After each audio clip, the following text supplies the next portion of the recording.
السلام علیکم ورحمۃ اللہ وبرکاتہ۔ سامعین، عام طور پر انشورنس کے بارے میں بار بار سوال کیا جاتا ہے، تو آئیے آج ہم اسی سوال کو لے کر آپ کی خدمت میں حاضر ہیں۔ بیمہ انشورنس مطلقاً ناجائز اور حرام ہے، خواہ وہ زندگی کا ہو یعنی لائف انشورنس ہو، یا مکان کا ہو، یا گاڑیوں کا ہو وغیرہ۔ یہ کیوں حرام ہے، ہم اس کی وجوہات کا جائزہ لینے جا رہے ہیں۔ سب سے پہلی وجہ، انشورنس میں سب سے پہلے اللہ تبارک و تعالی پر سے توکل ختم ہو جاتا ہے۔ آدمی بیمہ یعنی انشورنس اس لیے کراتا ہے کہ اگر میں اچانک مر جاؤں تو میری بیوی بچوں کا کیا ہوگا، ان کی روزی روٹی کا کیا ہوگا، ان کی زندگی کیسے ہوگی۔ اسی خوف سے بچنے کے لیے کمپنی سے معاہدہ کرتا ہے، گویا اس کو اس کے مرنے کے بعد اللہ پر بھروسہ نہیں بلکہ کمپنی پر بھروسہ ہو رہا ہے۔ جس اللہ نے اس کو روزی دی، کیا اس کے بیوی بچوں کو روزی نہیں دے سکتا ہے؟ گویا بیمہ ہمارے توکل علی اللہ کی بنیاد کو ڈھیلا کر دیتا ہے۔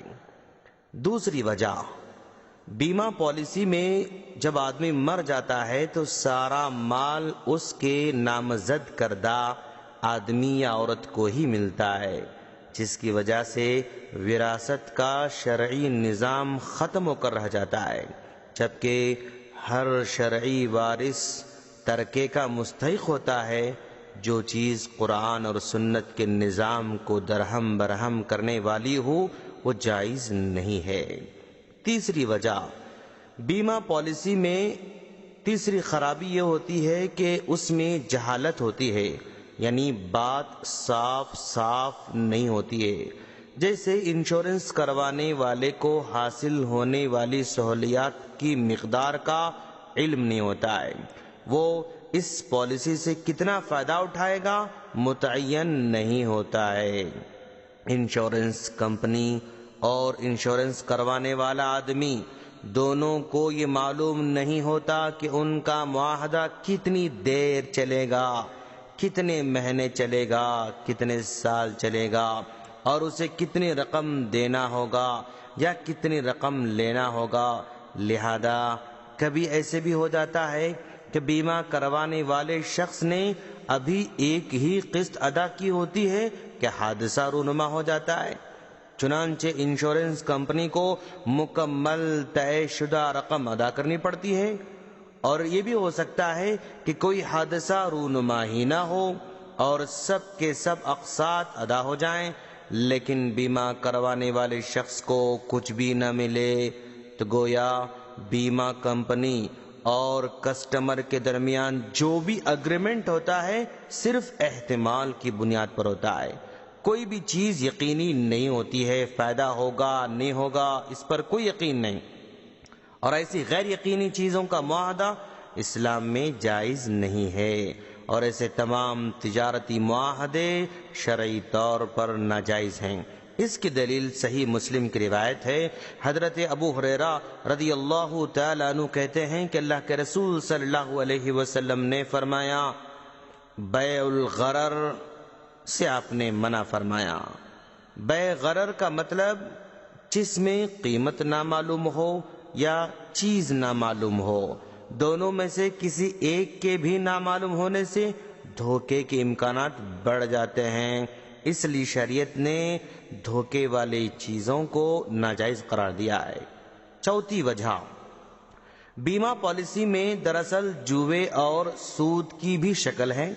جیسے اگر مدت مقررہ سے پہلے بیمہ کرانے والے کی موت یا املاک کا نقصان ہو جائے تو کمپنی کو نقصان ہوتا ہے، اگر وہ پوری قسطیں جمع کرا دے تو کمپنی کو فائدہ ہوتا ہے، اور کسی کو نہیں معلوم کہ قسطیں یعنی انسٹالمنٹس پوری ہو سکیں گی یا نہیں، کوئی گارنٹی نہیں ہوتی ہے۔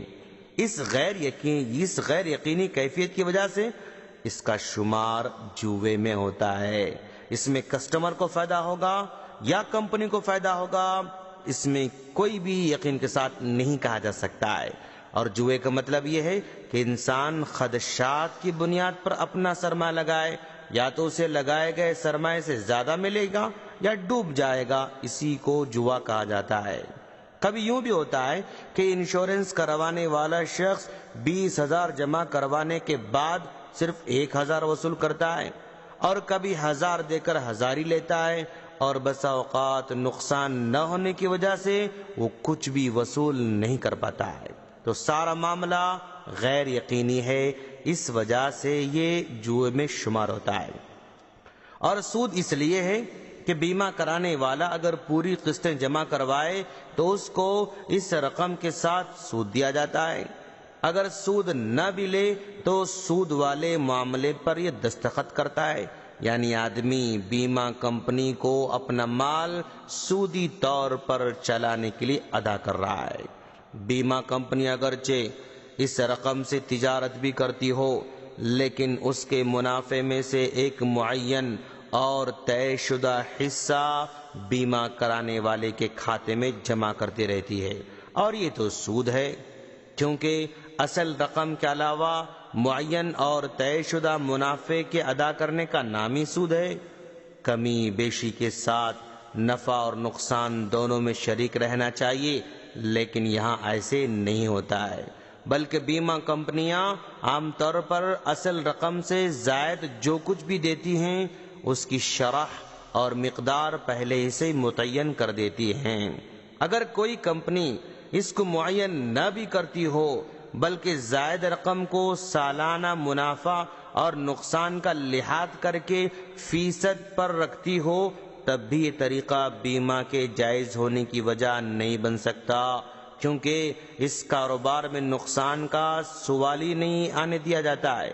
پھر یہ بات بالکل واضح ہے کہ بیمہ کمپنیاں تمام حاصل شدہ سرمایہ سود پر دوسروں کو دے دیتی ہیں، اور سودی معاملے میں واقع نقصان کی ذمہ داری قبول نہیں کی جاتی ہے۔ پانچویں وجہ، انشورنس لوگوں کے مال باطل طریقے سے کھانے کی ایک شکل ہے۔ اللہ تعالیٰ کا فرمان ہے، اعوذ باللہ من الشیطان الرجیم، بسم اللہ الرحمن الرحیم، یا ایہا الذین آمنوا لا تأکلوا اموالکم بینکم بالباطل الا ان تکون تجارتا تراض منکم۔ اے ایمان والو، اپنے اموال کو باطل طریقوں سے نہ کھاؤ الا کہ تم باہمی رضامندی سے تجارت کرو۔ سورہ نساء نمبر 29۔ اگر بیمہ والے شخص کو ملنے والی رقم ادا شدہ رقم سے زیادہ ہو، مثلا پہلی قسط ادا کرنے کے بعد ہی اس کا نقصان ہو گیا، حادثہ ہو گیا، تو وہ اس کو اضافی رقم دی جاتی ہے۔ آخر وہ اضافی رقم کا مستحق کیوں ہوا؟ اس کی کوئی معقول وجہ نہیں ہے۔ اور اگر بیمہ والے شخص کا کوئی نقصان نہیں ہوا تو انشورنس کمپنی کو پورا مال جاتا ہے۔ آخر کمپنی کس چیز کے بدلے میں بیمہ والے شخص کا مال ہڑپ کرتی ہے، حالانکہ بیمہ کمپنی نے اسے کوئی حقیقی فائدہ نہیں دیا ہے؟ الغرض یہ باطل طریقے سے مال کھانے کا ذریعہ ہے دوستو۔ چھٹی وجہ، انشورنس کے نقصانات افراد اور پورے معاشرے پر نمایاں ہوتے ہیں۔ بیمہ کے حامل، انشورنس کروانے والے افراد اپنی ملکیت کی حفاظت میں ہمیشہ کوتاہی برتتے رہتے ہیں دوستو، اور انہیں خطرات سے نہیں بچاتے، بلکہ اس مرحلے سے بھی دو ہاتھ آگے بڑھ کر خود ہی حادثہ کر دیتے ہیں تاکہ کمپنی سے مال حاصل کیا جائے۔ مثال کے طور پر بہت سے ڈرائیور گاڑی چلاتے ہوئے اپنی گاڑی یا ٹریفک قوانین کا بالکل بھی پاس نہیں رکھتے، کیونکہ ان کو یقین ہے کہ اگر یہ گاڑی حادثے کی شکار ہو جائے یا جل بھی جائے تو کمپنی تو پیسہ دینے والی ہے۔ اسی انشورنس کے بھرم پر حوادث کو ٹالنے کے بجائے الٹا حوادث کرائے جاتے ہیں تاکہ ان کو پیسہ ملے۔ اس کی وجہ سے لوگوں کو اور پورے معاشرے کو ٹریفک حادثات اور دیگر نقصانات کا سامنا کرنا پڑتا ہے۔ ان وجوہات کی بنیاد پر انشورنس کی تمام تر اقسام حرام ہیں۔ اس میں زندگی کا انشورنس بھی ہے، یعنی لائف انشورنس بھی ہے، میڈیکل انشورنس بھی ہے، پراپرٹی کا انشورنس بھی ہے، تمام قسم کے انشورنس شامل ہیں۔ تاہم اگر کسی معاملے میں انشورنس کے لیے مجبور کیا جائے، انشورنس کروانا تب جائز ہو جائے گا۔ جیسے گاڑی ہے، اگر آپ گاڑی خریدنا چاہتے ہیں تو گاڑی کا انشورنس کرنا کمپلسری ہے، لازم ہے، تو ایسے موقع پر مجبور انشورنس کرانا جائز ہو جائے گا۔ اور انشورنس کرنے کے لیے مجبور کیا جاتا ہے تو یہ گناہ انشورنس کروانے والے پر ہوگا، مجبور کرنے والے پر ہوگا۔ بس اوقات کوئی کمپنی اپنے ملازمین کے لیے میڈیکل انشورنس کو لازم قرار دیتی ہے تو ایسی صورت میں بھی گناہ مجبور کرنے والے پر ہوگا۔ اس لیے مجبوری میں اس کی ایجاد دی گئی ہے۔ اس میں ایک بات یاد رہے، مجبوری کو مجبوری کی حیثیت سے ہی استعمال کیا جائے تاکہ قانون کی بس تکمیل ہو۔ مجبوری کی بنیاد پر انشورنس کرنا پڑے اور کوئی حادثہ پیش بھی آ جائے تو جتنی رقم ہم نے انشورنس میں جمع کر رکھی ہے بس اتنا ہی فائدہ اٹھایا جا سکتا ہے، اس سے زیادہ نہیں۔